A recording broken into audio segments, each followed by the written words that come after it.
Bismillahirrahmanirrahim. In the name of Allah, the most gracious and the most merciful. Assalamu Alaikum wa rahmatullahi wa barakatuhu. This is Imaan ki roshni, where every story holds a lesson and every event reflects the light of faith.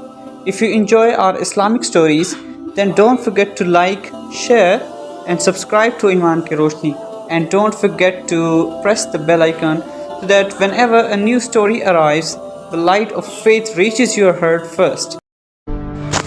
Long ago, there lived a powerful king named Namrud. He ruled with pride and arrogance, believing that no one was greater than him. He claimed to be a god, demanding that his people worship him and obey his every word. The land was filled with idols, false gods made of stones and wood, and people bowed down before them, forgetting the one true creator.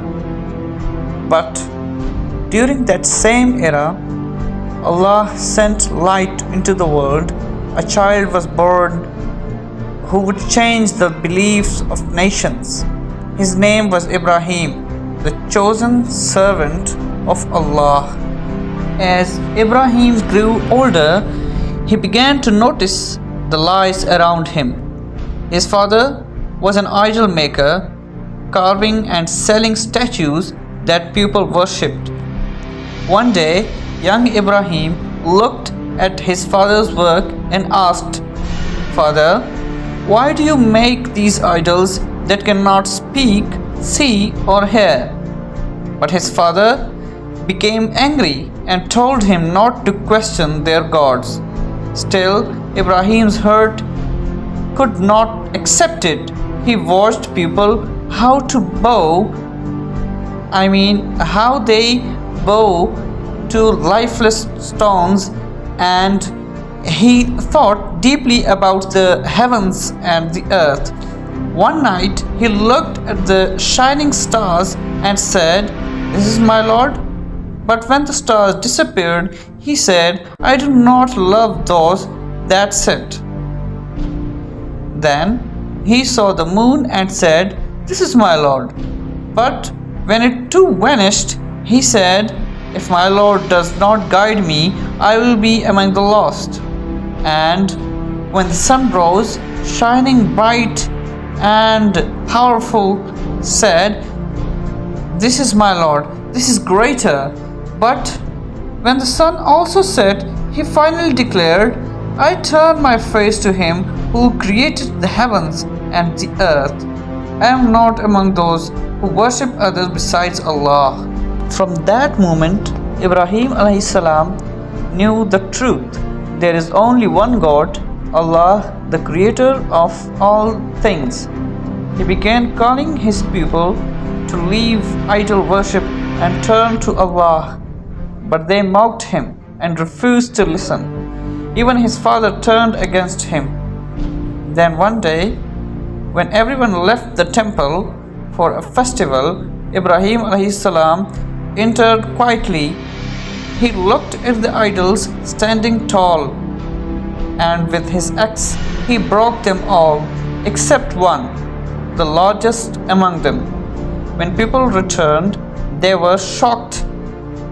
"Who has done this to our gods?" they cried. Ibrahim said, "Ask the big one. He is still standing. Maybe he can tell you." The people looked at each other. They knew their gods, their idols, could not speak. Yet pride blinded them. They decided to punish Ibrahim alayhi salam. They built a huge fire, so large that even birds could not fly above it. They tied Ibrahim and threw him into the flames. But Allah commanded, "O fire, be cool and safe for Ibrahim." And the fire obeyed. The flames burned everything except Ibrahim alayhi salam, who stood calmly, unharmed, surrounded by peace. Spread across the land, people saw the power of Allah with their own eyes. But Namrud's heart remained full of arrogance. He said, I give life and death.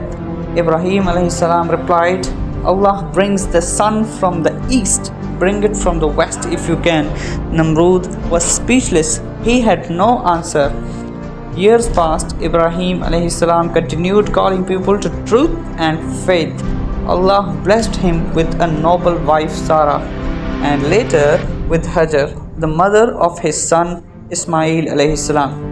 When Ismail was still a baby, Allah commanded Ibrahim alayhi salam to leave him and his mother in a barren desert, a place that would one day become Makkah.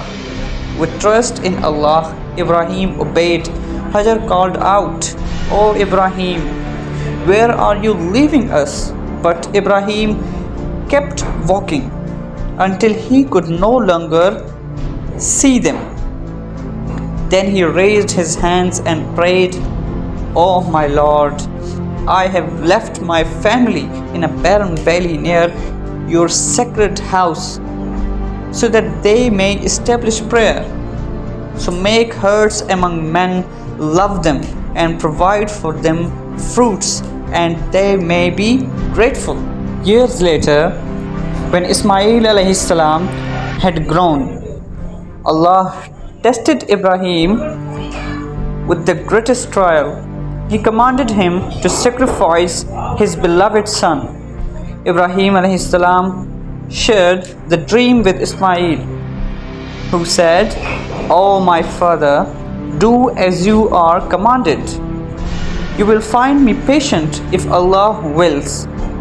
With a trembling heart but firm faith, Ibrahim laid his son down. As he moved the knife, Allah replaced Ismail with a ram. It was a test, and both father and son passed with perfect obedience.